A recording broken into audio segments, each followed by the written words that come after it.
The power station at Dhekelia was one of those that took the strain following that explosion. When I spoke to the Garrison Commander, Lt Col Pat Burns, during our week in Cyprus, I began by asking him whether that meant the forces community there hadn't been affected. We have been affected. The power station actually belongs to the Republic of Cyprus and is in an enclave within the SBA. We had the same power cuts as the rest of the country. But fortunately we were in a better position than some because we had some backup generators on station. We've seen how two Royal Anglian have settled in. What kind of an influence does a regiment have on the garrison? Every regiment has its own spirit and the people make such a difference. The 2nd Royal Anglian have been really good. They've got the sporting work ratio right. They worked very hard during this TRB and they're obviously disappointed that they haven't deployed.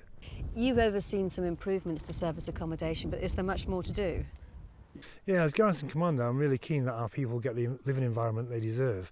They deserve to be safe, secure and live in comfortable accommodation. The recent refurbishment of Alexander Barracks is an example of what we're doing, but there is still a lot of work to do in the service families accommodation and in some of the other living accommodation for single people. Because of where you're actually based here in Dhekelia, you're very close to the local community. How are the relations with the locals? We get on very well. We're very close to the Turkish-controlled area. The village of Pila is in the UN zone, and both the Turkish Cypriots and the Greek Cypriots live together in harmony there. And we're also proud of the fact that we provide the opportunity for the Greeks and the Turkish Cypriots to work together on this base. How do you see the future of Dhekelia?